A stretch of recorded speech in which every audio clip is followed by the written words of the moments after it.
Hello बच्चों, आइए प्रश्न को देखते हैं। टेन ए प्लस बी बराबर में वर्गमूल 3 है और टेन ए माइनस बी बराबर में 1/वर्गमूल 3 है।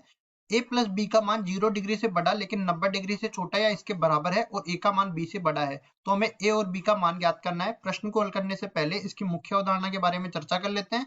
मुख्य अवधारणा, तो देखो, त्रिकोणमितीय अनुपातों में हम लोग कुछ निश्चित कोणों के मानों पर हम लोग इनके मान निकाल लेते हैं। जैसे हम लोग जानते हैं टेन 30 डिग्री अगर मैं लूं तो ये बराबर हो जाता है 1/वर्गमूल 3 के बराबर। इसी तरह टेन 60 डिग्री अगर मैं लूं तो ये बराबर हो जाता है वर्गमूल 3 के बराबर। अब देखो यहाँ पे जो हमें संकेत दिए गए हैं इससे स्पष्ट है कि ए का मान तो बी से बड़ा होने वाला है और साथ ही साथ ए प्लस बी जो है, ए प्लस बी, इसको सही करेंगे, ए प्लस बी 0 से 90 डिग्री के बीच में, मतलब एक न्यून कोण होने वाला है। ए प्लस बी का मान न्यून कोण होने वाला है।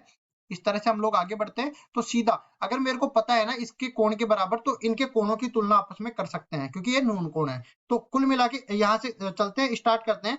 टेन ए प्लस बी का मान किसके बराबर दे रखा है? ये वर्गमूल 3 के बराबर दे रखा है। और हमने देखो ऊपर ही क्या लिखा था, वर्गमूल 3 टेन 60 डिग्री के बराबर है, मतलब कुल मिला के ये पूरा मान टेन 60 डिग्री के बराबर है। अब देखो त्रिकोणमितीय अनुपात आपस में बराबर है तो कोण भी बराबर होंगे क्योंकि न्यून कोण है। तो ए प्लस बी का मान 60 डिग्री के बराबर हो जाएगा। इसको मैं समीकरण नंबर 1 नाम दे देता हूँ। इसी तरह आगे वाले में देखते हैं। तो टेन ए माइनस में बी, ये किसके बराबर है? 1/वर्गमूल 3 के बराबर है। और ये पूरा अपने को टेन 30 डिग्री के बराबर मैंने बता दिया था, मुख्य उदाहरण में है।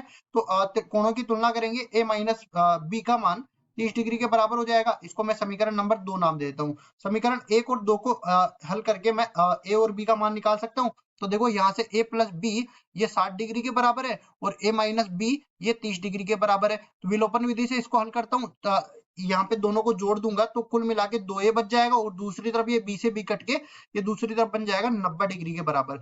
इसको आगे हल करते हैं तो a बराबर 90 डिग्री बटा 2 मतलब 45 डिग्री के बराबर आ जाएगा। और b का मान भी देख लेते हैं। तो देखो यहाँ पे a प्लस बी जो है 60 डिग्री के बराबर है। ए का मान मैंने रख दिया 45 डिग्री प्लस बी बराबर में 60 डिग्री हो गया। तो 60 डिग्री में से 45 डिग्री घटेगा तो 15 डिग्री के बराबर बचेगा, नहीं बचेगा? बिल्कुल बचेगा। और देखो यहाँ पे दोनों शर्तें संतुष्ट हो रही है। पहली शर्त तो ये है कि 45 डिग्री प्लस 15 डिग्री का मान कुल मिला के 0 से लेकर 90 डिग्री के बीच में आ रहा है। और साथ ही साथ जो 45 डिग्री है वो 15 डिग्री से बड़ा भी है।